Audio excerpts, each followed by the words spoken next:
them, how would you go about it? There's so many.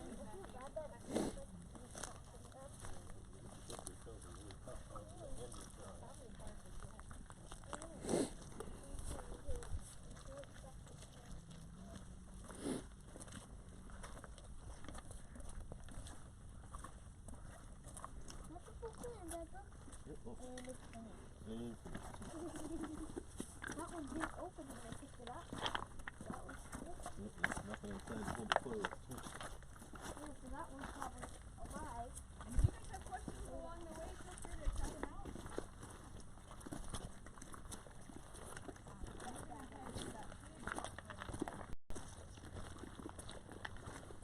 Now I guess it does swim. There's everything here too. So it's stepping on the rock. And then we're on a rock.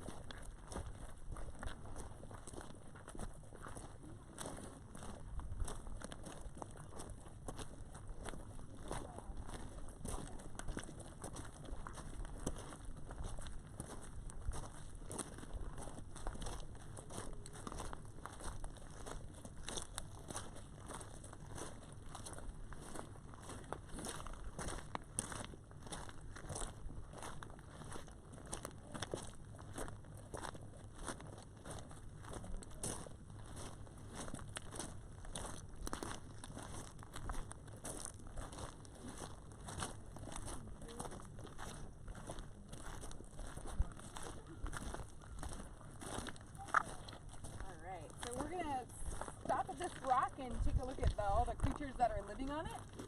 This is a big, huge chunk of granite, and what's cool about this rock is that it's what's known as a glacial erratic. It was pushed here during the Ice Age, so this is not a Washington rock, it's probably a Canadian rock. The glaciers that were responsible for carving out all of Puget Sound, when they melted at the end of the Ice Age, they just dropped what they were carrying. And what they were carrying is what we're looking at, what we're walking on. All this rocky cobble is what the glaciers use to kind of scour out that basin, and then these big rocks, they just kind of got dropped. And so there are several big rocks all along the beaches. If you look all the way around, you can see tons and tons of them. And then what that does is provides a really secure, permanent spot. This rock is not going anywhere. Everything that's living on this rock gets to live here for years and years and years, unless it gets eaten. So the rock can tell us a little bit of the story of the beach as well. So you can look up and see all the living things, and then all of a sudden they stop and there's nothing growing on the top. It's because that rock sticks up just enough that the highest tides don't reach it regularly. And so when a barnacle settles on the very top of the rock, it might not survive for very long without regular high tide coverage. But I always stop at this rock because this is where all the hermit crabs are. Okay, not all of them. There are plenty of them all around. But if you look under here, I'll grab a handful of them so that we can take a look at them. Most of the rocks that are here, or most of the little shells, have hermit crabs in them. And so the hermit crabs, you can see them in the mudflat snails. There's one coming. Yep, they're coming out. And then they also like these more shorter shells. These are the ones they evolved with. This is called a checkered periwinkle. And the hermit crabs have to be careful not to drop them. They start moving and they go really quick. They're not a true crab. They are missing one pair of walking legs, so they only have 3 pairs and a set of pinchers. And they also have really long antennae. What might be the purpose of having long antennae if you're a crab living in a shell? To smell? It's so they can reach behind them and know what's coming up behind. So these ones, they are called hermit crabs because only one crab lives in each shell. That's where the hermit part comes, but they're social. So anytime you see one hermit crab, you usually find hundreds of hermit crabs.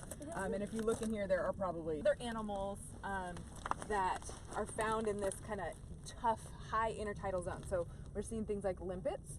So limpet is like a snail, but instead of having a spiraled shell, they have just one. They're called, I think these are plate limpets. And then inside here are some true snails. So you have to look closely. They're really well camouflaged. These little periwinkle snails, and they're called checkered periwinkles. maybe that's easier to focus on. That beautiful checkerboard pattern on there is how you can identify the checker periwinkles, and that's about as big as they get. And they are the preferred home of those hermit crabs. They love to be in there. And then the other things that we see here is lots and lots of barnacles, and then barnacles living on top of barnacles. Black and brown shells that you see here are mussels, which are a bivalve, and they open and pull water in and filter out whatever plankton is. Barnacles being filter feeders. Ooh, there's also some oysters here. So these are Japanese oysters that have recruited. So Japanese oysters are not supposed to survive and reproduce in Puget Sound because for that to happen, it happens. So we've seen some recruitment of natural oysters that have spawned and then settled because the oysters at this beach were brought in. And so they wouldn't be attached to a rock, and they wouldn't have been growing here for a while if they were kind of brought here. Because they don't move. Once they're settled, it's not like an oyster can get up. Larger predators in this zone, like where? Everything at the beach. To monitor this beach and do, we'll just pop into the zones over here. So we're in the high intertidal zone now. The next zone are about 50 feet. So let's walk on down there and see how they are doing. I think my phone's about ready to die pretty soon here, and my charger's not working. So I might have to switch over to Facebook Live.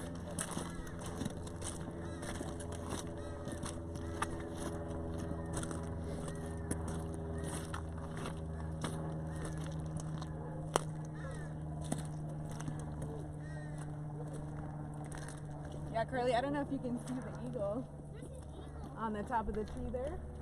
Yeah, I don't know if I can zoom in. The top of the tree.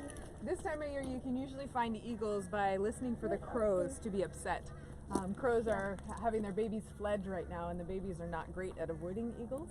And eagles love to snack on crows, so the crows will harass the eagles to try to scare them away from their nests. And then the crows are communal, and they call out to the other crows in the area to let them know, like, hey, there's a big predator here. Maybe calling for backup. Oh, there's a clam squirt right from here. Oh yeah.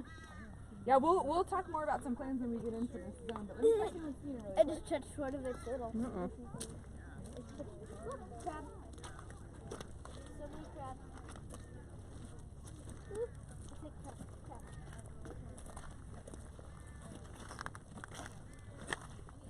Another one.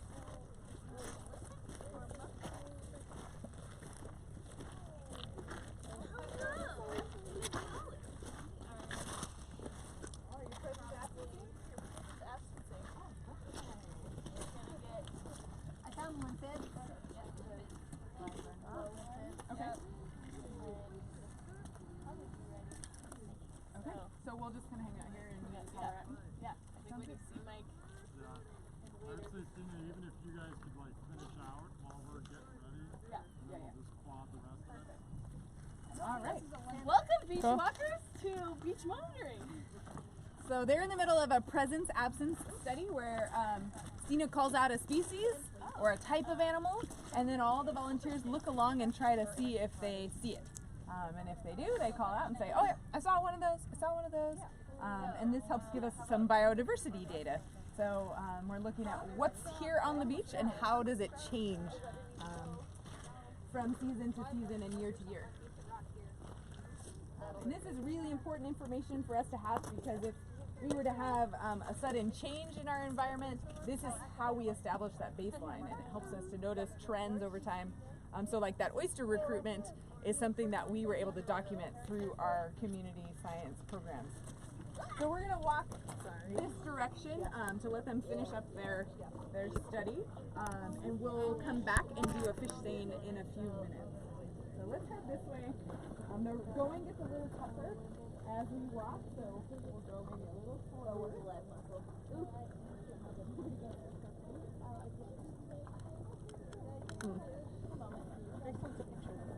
oyster. All right.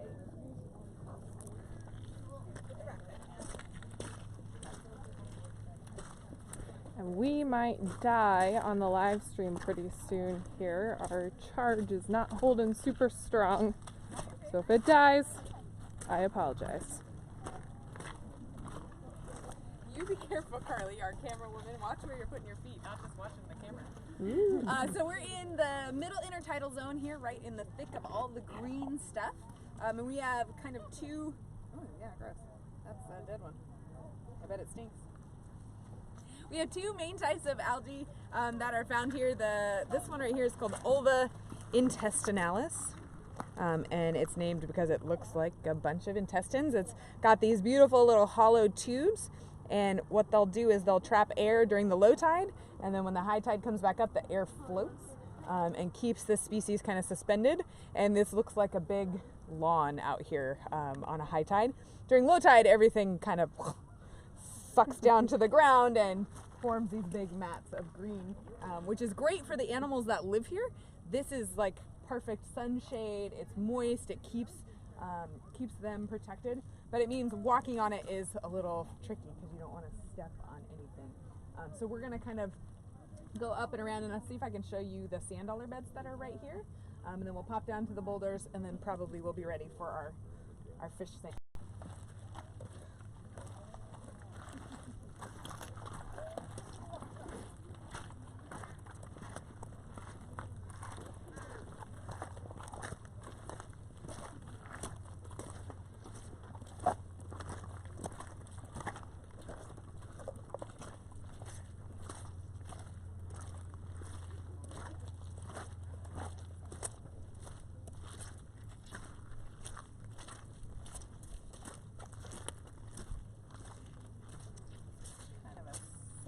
Let's see if we can find a nice. Whoop, whoop, whoop. There goes a little crab. There's a sand dollar.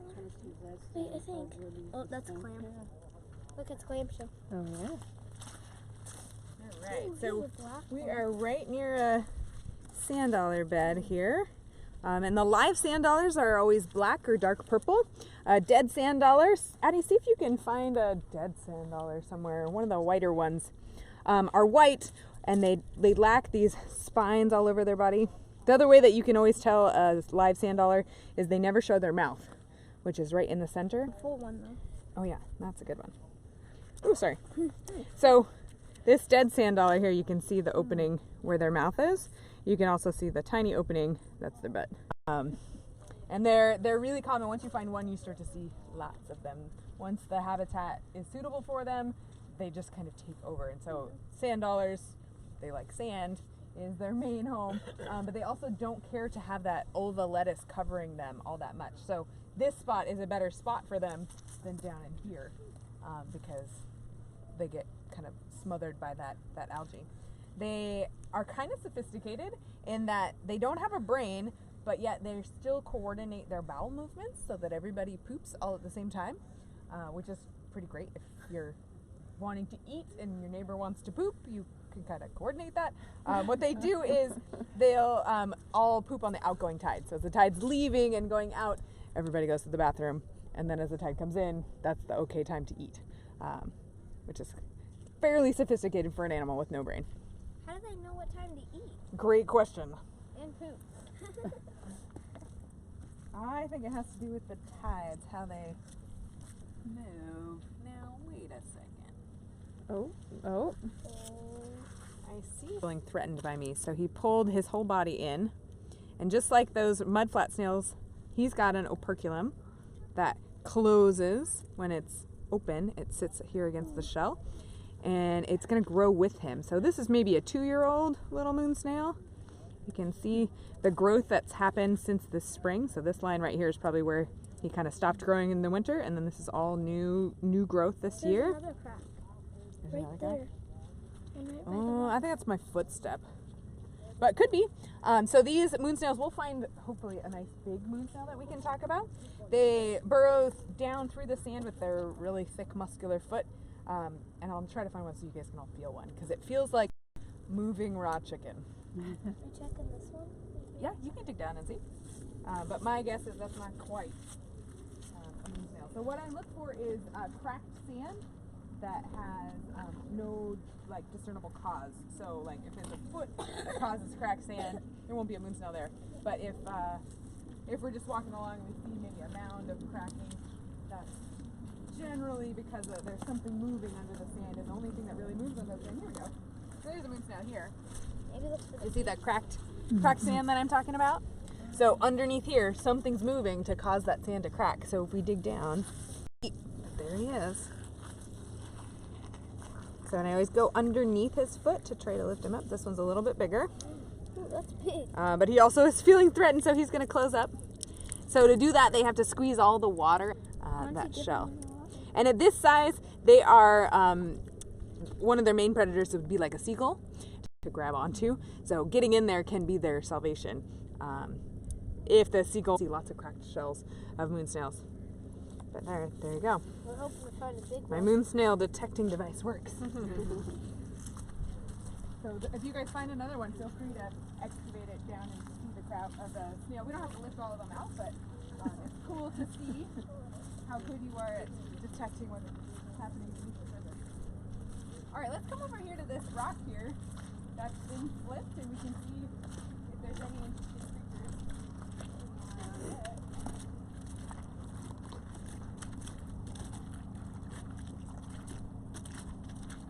So this is a rock way bigger than our heads, and a rock that should not have been flipped because there are some really sensitive creatures, or at least there were some sensitive creatures living here. The first is these white shells here. These are jingle shells. They're a type of bivalve like a clam or an oyster. They have two shells, and they grow attached to the rock and kind of spread and conform to the rock here, and there's lots of them here, and they only are ever found under their ability to filter feed. And then the other thing that I see here that I know that this is a rock that got flipped and is a bit sad, right here, all of these little casings are from the midshipman fish, which is a type of toadfish, and I should have checked to see if he was still in his puddle. But my guard the eggs that the females lay. So on a high tide, mama fish comes up, lays several hundred eggs. They're bright, bright yellow, perfectly round, all kind of glued to the rock. And then the daddy fish has got the babysitting job. And he'll stay here in the intertidal zone while mom goes out into safer water to feed and to stay cool and wet. And then dad kind of wedges himself down into the sand. And this rock got flipped and not put back. And so usually seagulls will come along and eat the eggs off the surface. Eggs are really, really high in calories because you want to give your best start to the next generation, and that means they're delicious. So the yolk of these provides lots of calories, and so for a gull, this is a score. But a gull would never be able to flip a rock this big to get to those eggs. So this is an unfortunate case here. And most of these large rocks would have midshipmen underneath them, and what you'll see is the stirred up sand towards the edges where that it's kind of fresh and sand debris is there. That usually indicates a fish was flapping its tail to get in there and get under. So I'll turn it back over so that these jingle shells don't die, and then you can also see the algae that's on the top surface. That algae definitely would not have chosen to settle underneath. Oh yeah, there's a little black clawed crab. Sorry, sweetheart, you've been displaced a little bit, but now your home's back where it should be, and you can go on back down there. We'll find some more black clawed crabs as well. And now we're in the zone where we can start to see pitted clams. Oh yeah, Addison's got one here. So all clams have two shells, and they're filter feeders. So they pull water in, they squirt water out, and they filter out whatever's edible on the inside, which means they're susceptible to things like pollution, heavy metals in their waters, or excess nutrients. You may have heard of like toxic algae blooms. Well, those are the animals that are going to be affected the most, are the filter feeders, because they don't get a choice in what food they eat. They just eat what's in the water provided to them. So right out here, you'll start to see the most common clam is pitted clams, which have kind of a reddish, maroonish colored siphon, and that's the two holes that stick up. And as we walk along, they'll squirt. So they'll feel the rumble of our footsteps and squirt to get down low away from predators. They'll also breathe that way, and so sometimes they squirt when nobody's around at all, and that's just them taking a fresh breath of water. But this one right here is nice and open. You can see the two holes, the siphons. So this is the what's called the in-current siphon, and this is the ex-current siphon. And if I gently touch him, and then once the threat's passed, they'll open right back up again. Roughly how big is the shell? So this is a cockle shell. It's a similar species, but not the same. What's interesting about the Pittock clams is they wedge their shells down into the substrate. So they love clay banks and things like that where you can't actually dig them out. Their shells are pretty reduced compared to the size of their body, so they don't like cover them completely. And in all of my time I've spent on the beach, I've only ever seen one Pittock shell that washed up. Because even when they die of old age or poisoning or whatever, their shells are wedged down into the clay and they just stay there. And it's actually something that geologists use to study where oceans used to be. Because the clams can only live underwater, and then if you see clam holes way up high on a bank, you know that that bank used to be underwater at one point. And there are tons of them. So they love this zone right here. You'll see so many of them squirting. Apologies in advance, you'll probably get squirted. Coming through this zone would be butter clams. They have a black-tipped siphon and horse clams. And the horse clams are really big, and they can squirt as tall as me.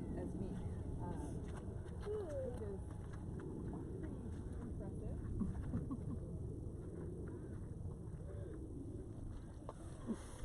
Funny. Yeah, I think this main device is going to die pretty soon too, so yeah. Don't touch him because this is a fish that is hazardous to our health. He's a dangerous species.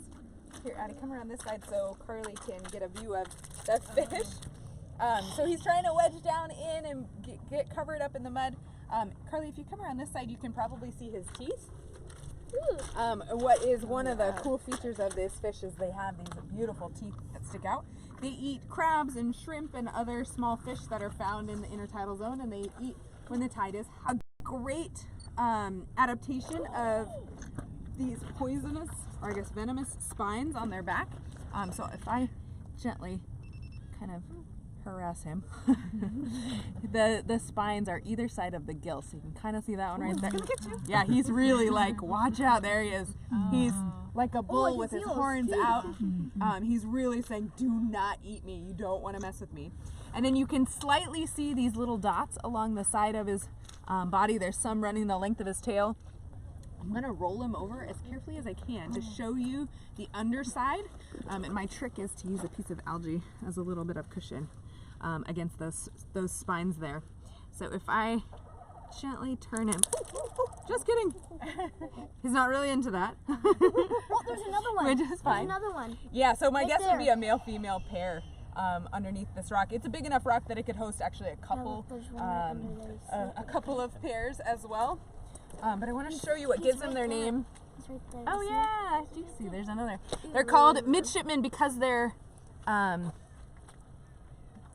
spots underneath look like a naval officer's brass buttons. So can you see those? Those are And in more southern populations of these, like down in California, the fish eat an organism called an ostracod, which does make it glow. Up here, we don't have the ostracods, so ours don't glow at all. They just have those pretty brass buttons down their sides. So we'll leave these guys kind of tucked in and under. We might see a few more underneath the larger rocks that they're guarding their eggs and forage, and then they find their way back to their own rock, which is why it's important that we don't flip over rocks because we ruin their little habitat a little bit. Yes? I found this little red thing right there under this. You found a tiny worm. You have amazing eyes to see that little guy. There's a little polychaete worm, a little It's really red. squirmy wormy. What? More clams, more shrimp probably. Looks like they're still doing their presence absent, so we'll... Oh, I just scared fish. Yeah, so the reason why we're going to do our seine kind of in the middle of our walk here is because as the tide goes out, it pushes out a lot of the fish, and many fish will kind of hang in the shallows to try to avoid the predators that are out there in the deeper water. And so when we're here at the shallows and we walk along, we scare those fish away, and you'll see them kind of zooming out. Most of them tide pole sculpin. If they're small and on the bottom, they look like little tadpoles. And they are a close cousin to those bigger sculpin, the plain fin midshipmen that we saw guarding the eggs. And then the other things that I've been seeing out here, at least this year, are things like pipefish, which is a seahorse relative. That's kind of like a seahorse if you were to straighten it out and make it swim like a regular fish. We see gobies, black-eyed gobies, and snake purplebacks in this zone, and then also little flounder. So when you're walking along the edge, you can often see lots of interesting things, and sometimes just pausing for a moment and paying attention to what's moving can clue you into different animals. Like, I just noticed there's a hermit crab right here. So just kind of walking along doing hermit crab stuff, and I wouldn't have seen him if I wasn't holding totally still, because he's just foraging, looking for stuff. And then a lot of times we're still right in the pitted clam territory, so we'll still see pitted clam siphons that are down here in the water. Oh yeah, look at all these little fish, little typal sculpins, all of them just really well camouflaged in this zone. So as I kind of walk along and splash, they go, ah, and they head out. This behavior of us walking through the water is really similar to what herons do, which is a fish-eating bird, and so they're programmed to avoid things that shadow. Oh, here comes the bald eagle, guys. Take a look. Wow. All the crows go, whoa, I'm out of here. What a cool sight. He's gonna sit right there in the madrona tree. So cool to see. You always gotta look up sometimes on the beach. A lot of times I'm focused down, and I would have missed that if I was looking down so far. Let's walk over this way and see if we can see. We're also kind of in a zone where we might see some moon snails, some larger, bigger moon snails. They're able to actually navigate this really tough, rocky substrate a little better. And then, of course, there's still tons of picks. Here's a little one here, there's siphons sticking up.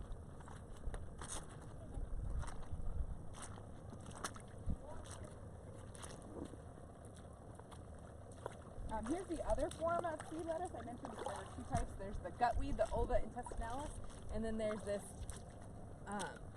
what kind of grows in sheets. And that's really what gets the name sea lettuce. It looks like a salad.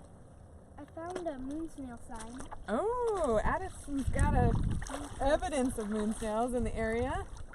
So whenever you see a clamshell with a perfectly drilled hole in it, that's a sign that it was eaten by a moon snail. We'll find ourselves a nice big moon snail to check out. The moon snail's like,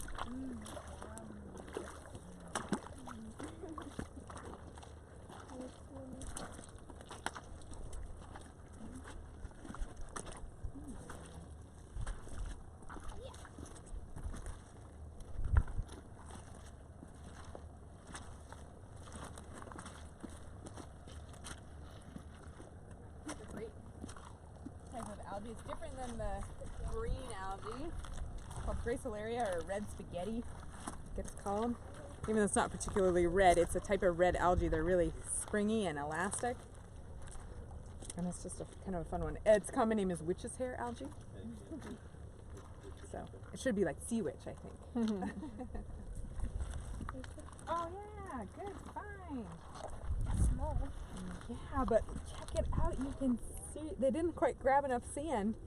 Okay, so let me start off with what this is.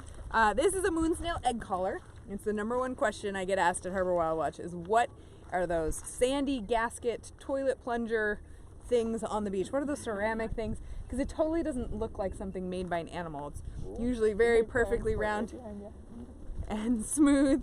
And what it is the eggs. This is called the egg case or sand collar of the moon snail. So those little snails we saw are too small to be making these, but once the shell gets about that far across, they're mature enough to start laying eggs and reproducing. So they'll pick up sand and mucus and lay their eggs in a sandwich layer in between.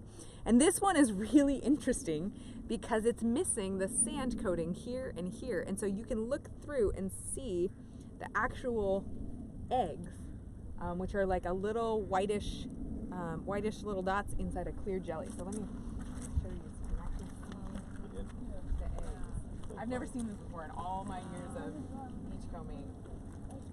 to see the clear little dots. And there's maybe 500,000 eggs inside each sand collar. A lot. How long does it take to hatch? So it depends on the temperature. So the parents don't take care of them. They don't incubate them in any kind of real sense. All they do is leave them on the beach, and the temperature of the water determines how long they hatch. So anywhere from maybe a month to maybe 6 weeks or so. And then as the eggs hatch, it coincides with the time that the mucus kind of really gives way. And so the eggs then